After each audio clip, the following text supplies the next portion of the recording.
सत्यप्रकाश मिश्रा जी, जरा realistic figure की बात कर लेते हैं। भाई बीजेपी के लिए लंबी छलांग लगानी है, 3 से 77 आए, इसमें कोई डिनायल नहीं था कि वो अपने आप में एक चमत्कार से कम नहीं था। लेकिन इतनी लंबी छलांग लगाने के लिए जाहिर सी बात है बहुत सारे परमुटेशन कॉम्बिनेशन भी चाहिए होते हैं। पश्चिम बंगाल में दीदी की गिनती जो है 80 प्लस 75 प्लस से शुरू होती है, ठीक है। तो ऐसे में भाई बीजेपी ने इतना कैसे दिल जीत लिया कि 200 पार या फिर मैजिक फिगर अचीव हो ही जाना इस बार? देखिए, मैं 200 पार या उस पर नहीं जाऊंगा, लेकिन ये बात सामने दिख रही है कि भारतीय जनता पार्टी ने जो काम किया वहां के कार्यकर्ताओं ने, और ममता बनर्जी की जो तानाशाही की सरकार है, जिसने 2012 में भी पार्क स्ट्रीट रेप केस को कहा था कि क्लब जाएंगे तो रेप होगा, और आरजीकर के बाद उनकी जो सरकार की फजीयत सुप्रीम कोर्ट से लेकर वहां के जनता के बीच उड़ी, उसने भारतीय जनता पार्टी जो वहां की एक लोकल यूनिट है उसको जगह बनाने का मौका दिया। ये बाहरी की बात करते हैं, बिहार के 2 लोग हैं जो बंगाल में एमपी हैं, शत्रुघ्न सिन्हा बंगाल में एमपी हैं, कीर्ति आजाद दरभंगा के हैं, बंगाल से एमपी। तो बाहरी लोग को तो इंपोर्ट इन लोगों ने किया, इनकी जरूरत है, टीएमसी की जरूरत है। भारतीय जनता पार्टी ने किसी बाहरी को इंपोर्ट करके वहां चुनाव तो लड़ाया नहीं, वहां के लोगों ने मिलकर पिछली बार ममता बनर्जी को उनकी अपनी सीट से हरा दिया था। तो ये बात वहां समझ में लोगों को भी आ रहा है कि ममता आखिर उनका ध्येय क्या है बची खुची राजनीति का। उनकी बची खुची राजनीति सिर्फ एक पिलर पर घूम रही है, सत्ता में काबिज रहना और अपने भतीजों को किसी न किसी तरह सत्ता में पहुंचा देना। यही 2 उनका मकसद है। बंगाल की आम जनता से उनका मतलब नहीं है, क्योंकि आम जनमानस में जो पार्टी काम करेगी और बंगाल की अस्मिता की जो बात करेगी वो दोबारा वो सत्ता में आएगी।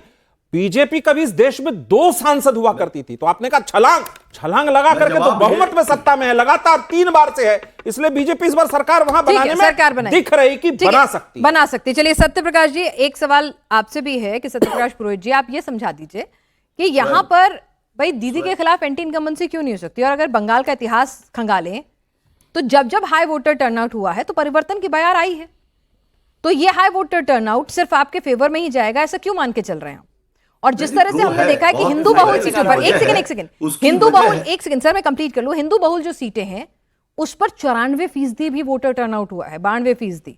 आप कहेंगे तो लिस्ट भी पढ़ दूंगी, मैं आई एम श्योर आपने मुझसे पहले पढ़ी होगी। तो अगर इतनी बड़ी तादाद में, अगर जब मुस्लिम सीटों पर एक तरफा वोट होता था, हाई वोटर टर्नआउट होता था, हिंदू बहुल सीटों पर 70-75 रहता था, अब की बार हिंदू में निकला है। हाँ ठीक है, हिंदू पोलराइज क्यों नहीं हो सकता? ममता बनर्जी को वोट नहीं करता है क्या? नहीं, पोलराइज क्यों नहीं होता? मैं तो पूछ रही हूँ ना, वो पोलराइज क्यों नहीं हो सकता? मैं बता रहा हूँ वो भी हो सकते हैं ना पोलराइज।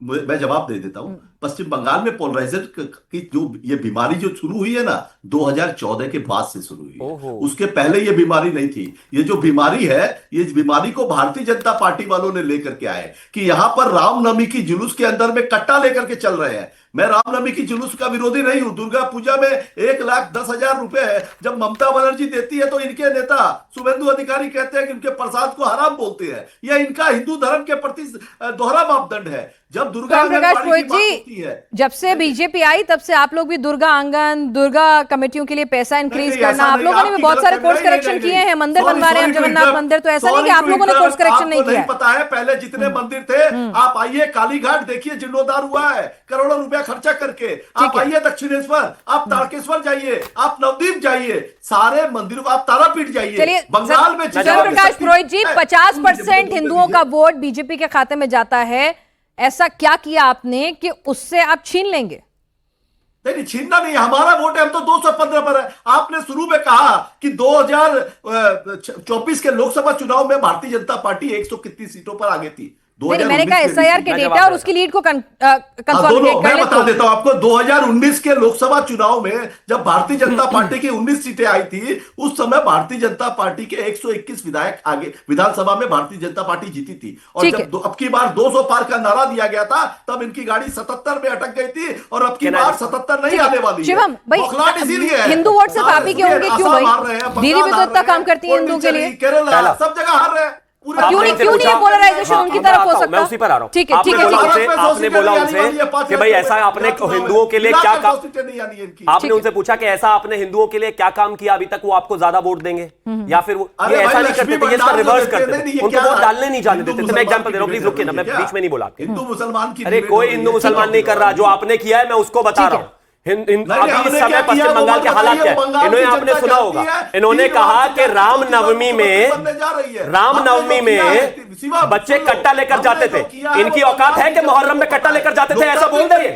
ये बोल ही इसलिए पा रहे हैं क्योंकि हिंदू मुस्लिम करते थे। और मैं एग्जांपल पढ़ता हूं, पिछले 3 साल में बंगाल में कोई एक ऐसा जुलूस नहीं है, कोई एक ऐसा जलसा नहीं है, कोई एक ऐसी यात्रा नहीं है जिसको परमिशन ना लेनी पड़ी हो कोर्ट से। रुक जाइए भाई, अरे मुझे बैकग्राउंड म्यूजिक की जरूरत नहीं है, मैं गाना थोड़ी लगा रहा हूं। प्लीज रोक लीजिए आप उनको, मैं उनके बीच में नहीं बोला। Thank you. स्वयं प्रकाश पुरोहित जी सुन लीजिए ना उनका भी। मैंने आपसे सवाल लिया, वो चुप रहे। कम से कम शिवम जी की एक बात तो कह सकते हैं ना कि वो शांति से सबकी बात सुनते हैं। हनुमान जयंती 2023 सुनते हैं, मगर मेरा सुनिए, आप गलत बात। अरे सुनिए ना, आपका नंबर आया था, आपने बोला अब आपका पॉइंट मिस हो गया तो सेकंड राउंड में दूंगी ना आपको मौका। नहीं हुआ, आपने कंटिन्यू चालू रखा, आप बोलने नहीं दी पुरोहित जी, आप सत्य प्रकाश मिश्रा जी को बोलने देती है, वो जेडीयू के हैं, जिनका तीर यहाँ नहीं। अरे रुकिए भाई, अभी चलिए ठीक है, आप 30 सेकंड और ले लीजिए, 30 सेकंड और ले लीजिए, वो आकर ठीक है 50 दे दीजिए, मुझे दे देना बस। नहीं दूर बैठे हैं वो, थोड़ा दूर बैठे हैं, उन्हें ऐसा नहीं लगना चाहिए कि हम लोग उनको मौका नहीं दे रहे हैं। उनको पुराना लगे तो मेरा सारा नहीं आपका टाइम शिवम आपका कोई आपका नहीं शिवम आपका टाइम कोई नहीं ले सकता, ये आप भी बहुत अच्छे से जानते हैं और मेरी यहाँ ऑडियंस बैठी वो भी जानते हैं। ठीक है, जल्दी से फटाफट आप क्या पॉइंट ऐड करना चाहते हैं, जल्दी से ऐड कीजिए।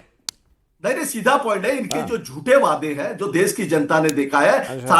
12 साल में 25 करोड़ नौकरियों की बात की थी और बोल रहे हैं कि बंगाल क्या। अरे हिंदू का बात कर रही थी मैं, नौकरी पे नहीं अभी, नौकरी वाला मुद्दा लेके आएंगे तो फिर ये आपका डेटा लेकर आएंगे। कॉपीराइट थोड़ी ना इनका। मैंने तो यही सवाल पूछा इनसे, मैंने भी तो यही सवाल पूछा इनसे भाई। हाँ ठीक है, चलिए बताइए शिवम।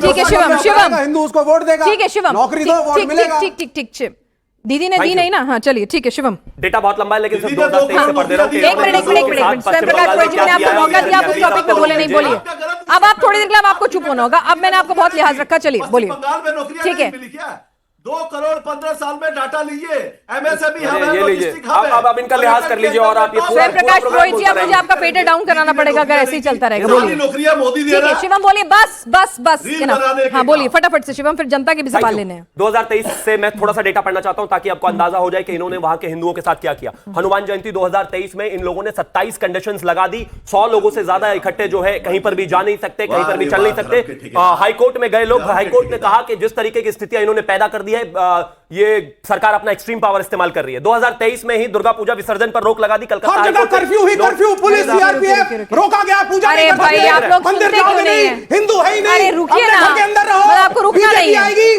तब तुम्हें मुक्त किया जाएगा, तभी पूजा होगी। हिंदू खतरे में है, मुसलमान से ज्यादा खतरा है तुमको। क्या बकवास है ये। हैंडराइटिंग इंप्रूव करो पहले। पता नहीं कौन से स्कूल में पढ़ाई करी है। हैंडराइटिंग देखिए, हैंडराइटिंग दिखाओ बच्चों को पहले। प्लीज इतने सारे नोट्स लेकर के आए हुए हैं, हैंडराइटिंग देखिए कितने खराब हैंडराइटिंग। मैडम आप अगर टीचर होती ना, बहुत अच्छी हैंडराइटिंग आप कराती। सुनिए ना, आप रोक पाई नहीं भैया। अगर आपके पास सोडा वोडा हो तो पिला दो, दौरा पड़ रहा है इस आदमी को, ये पागल हो जाएगा थोड़े बहुत। Thank you. इस्लामोफोबिया बताइए साहब आप।